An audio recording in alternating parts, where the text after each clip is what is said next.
అందరికీ నమస్కారం. Welcome back to our channel Apple UK Telugu vlogs.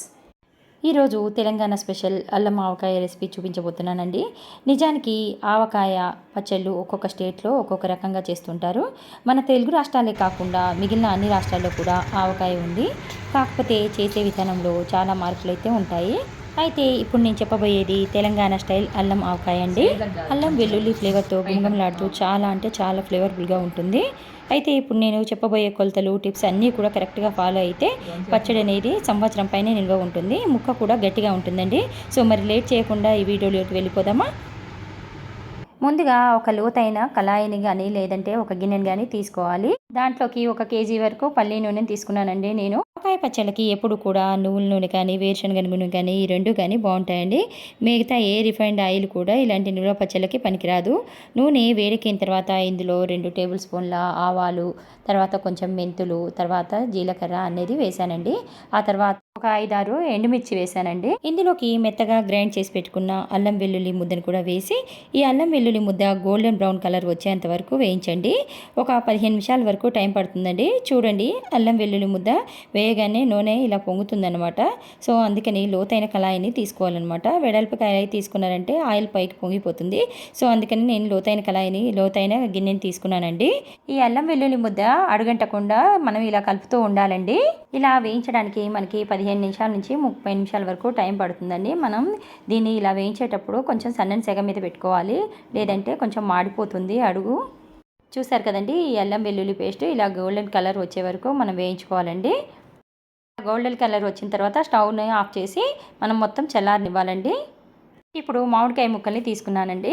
ఈ మామిడికాయ ముక్కల్ని ఆల్రెడీ నేను కొలిచి పెట్టుకున్నానండి. 4 గిన్నెలు అయ్యాయి. నేను కేజీ కొలత ఉన్న గిన్నె తీసుకున్నాను. మనం పచ్చడి పెట్టుకునేసరికి లేట్ అవుతుంది కాబట్టి మనం ఈ అల్లం వెల్లుల్లి పేస్ట్ అదంతా చల్లారే వరకు ఉండాలి కాబట్టి మనం ముందుగా ముక్కల్ని తీసుకున్న తర్వాత దాంట్లో కొంచెం ఆయిల్, పసుపు వేసుకొని ఉంచుకోవాలండి. కలిపి ఉంచుకోవాలి. అలా ఉంచుకోవడం వల్ల ముక్క మెత్తబడకుండా ఉంటుందన్నమాట. కొంచెం పసుపు తీసుకొని నేను దాంట్లో కొంచెం ఆయిల్ కలుపుకొని ఇలా దీంట్లోకి వేస్తున్నానండి.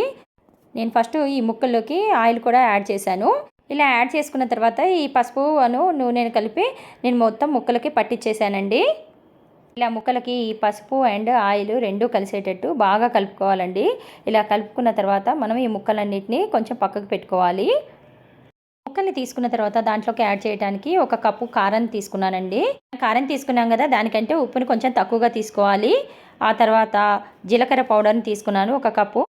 ఆ తర్వాత 1 కప్పు నిండా ఆవు పిండిని, మెంతి పిండిని కూడా తీసుకొని పక్కకు పెట్టుకున్నానండి. ఆ తర్వాత ఒలిచి పెట్టుకున్న ఎల్లిపాయలు కూడా తీసుకొని నేను పక్కకు పెట్టుకున్నాను. ఇప్పుడు వెడల్పాటి గిన్నెని తీసుకున్నానండి. ఆ గిన్నెలోకి మనం 1 కప్పుతో కొలిచి పెట్టుకున్నాం కదా, ఆ కారాన్ని యాడ్ చేసుకున్నాను. ఆ తర్వాత ఉప్పును కూడా యాడ్ చేసుకున్నాను. అన్నిటిని ఈ గిన్నెలోకి తీసుకున్నానండి. 1 కేజీకి 2 స్పూన్ల చొప్పున జీలకర్రని యాడ్ చేసుకున్నాను. జీలకర్రని కొంతమంది యాడ్ చేసుకుంటారు, కొంతమంది యాడ్ చేసుకోరు. నేనైతే యాడ్ చేస్తున్నానండి. తర్వాత మెంతు పిండిని కేజీకి 1 స్పూన్ చొప్పున యాడ్ చేసుకున్నానండి. తర్వాత ఆవు పిండిని కేజీకి 2 స్పూన్ల చొప్పున యాడ్ చేసుకున్నానండి. ఇక్కడ మనం పెట్టుకునేది మామిడికాయ అల్లం పచ్చడి కాబట్టి మనం ఎక్కువగా ఈ ఆవు పిండి, మెంతి పిండి అనేది ఎక్కువగా యాడ్ చేసుకోవాల్సిన అవసరం లేదండి. మనం నార్మల్ ఆవకాయ పచ్చడి పెట్టుకునేటప్పుడు అయితే ఈ మెంతి పిండి, ఆవు పిండిని ఇంకా ఎక్కువగా తీసుకుంటారు.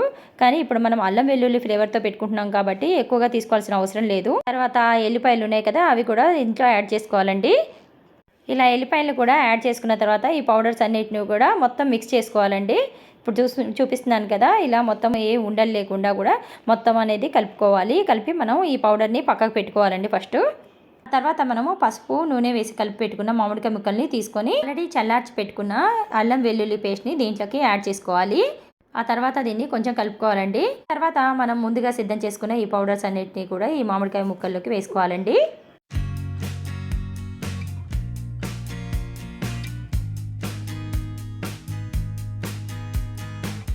ఈ పౌడర్స్ అన్నిటిని యాడ్ చేసుకున్న తర్వాత ఈ ముక్కలన్నిటికీ పట్టేటట్టుగా కిందికి మీదికి కలుపుకోవాలండి. ఇలా ఈ పౌడర్స్ అన్నీ మొత్తం ముక్కలకి పట్టేటట్టుగా మొత్తం అంతా కింది నుంచి మీదికి కలుపుకుంటూ ఉండాలి. ఆ తర్వాత ఈ ముక్కలన్నీ కొంచెం డ్రైగానే కనిపిస్తాయి. మనం అల్లం వెల్లుల్లి పేస్ట్లో 1 కేజీ వరకు ఆయిల్ వేసాం కదండి, దానికి తోడు మనం ముక్కలకి పట్టించేటప్పుడు కూడా ఆయిల్ కలిపాం కదా.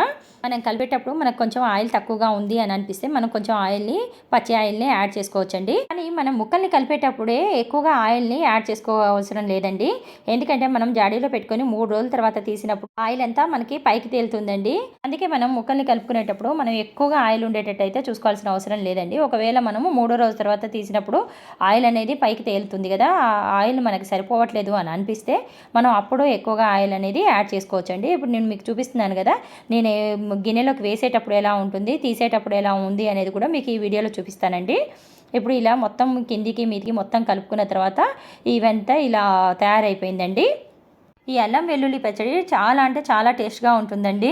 ఈ అల్లం వెల్లుల్లి పచ్చడి పెట్టుకునేటప్పుడే స్మెల్ అనేది గుమగుమలాడుతూ వస్తుందండి. ఆ తర్వాత మనం 3 రోజుల తర్వాత గిన్నె మూతను తీసి చూస్తే మనకు అప్పుడు కూడా ఈ ఫ్లేవర్ అనేది గుమగుమలాడుతూ వస్తుందండి. చూసారు కదా, ఇలా మనం సిద్ధం చేసి పక్కకు పెట్టుకోవాలండి. ఆ తర్వాత మనం ఒక జాడీని కానీ లేదంటే పెద్ద బాక్స్ని కానీ తీసుకొని దాంట్లోకి ఈ పచ్చడి అంతా కూడా యాడ్ చేసుకోవాలి. నేనైతే ఒక పెద్ద బాక్స్ని తీసుకున్నానండి. దానిలోకి ఈ మామిడికాయ పచ్చడిని అంతా కూడా షిఫ్ట్ చేస్తున్నానండి. ఇలా ఈ మామిడికాయ పచ్చడి అంతటిని కూడా నేను ఈ బౌల్లోకి షిఫ్ట్ చేశాను. ఇలా షిఫ్ట్ చేసిన తర్వాత మామిడికాయ పచ్చడి ఇలా కనిపిస్తుందండి మనకి. ఇంట్లో ఎక్కువగా ఆయిల్ లేనట్టు కనిపిస్తుంది కదా. ఇప్పుడు దీన్ని 3 రోజుల తర్వాత తీస్తే ఎలా ఉందో మీకు ఇప్పుడు కనిపిస్తుంది కదండి. ఆ 3 రోజుల తర్వాత మనం తీస్తే మనకి ఈ ఆయిల్ అంతా ఇలా పైకి తేలి కనిపిస్తుందండి.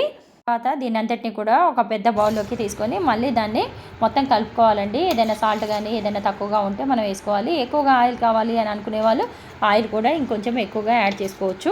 ఆ తర్వాత దీని అంతటిని కూడా ఒక జాడీలోకి తీసుకొని, జాడీ కానీ లేదంటే టప్పర్వేర్ బాక్సులు ఉంటాయి కదండి, వాటిలోకి కానీ తీసుకొని మనకి ఎప్పుడు కావాలంటే అప్పుడు కొంచెం తీసుకొని పక్కకు పెట్టుకుంటారు కదండి. మామిడికాయ అల్లం పచ్చడి ఎలా తయారు చేసుకోవాలనేది మీరు ఇదే కొలతలతో తయారు చేశారనుకోండి చాలా చాలా టేస్టీగా ఉంటుంది. నేను అయితే పెట్టిన పచ్చడి అయితే చాలా టేస్టీగా వచ్చిందండి.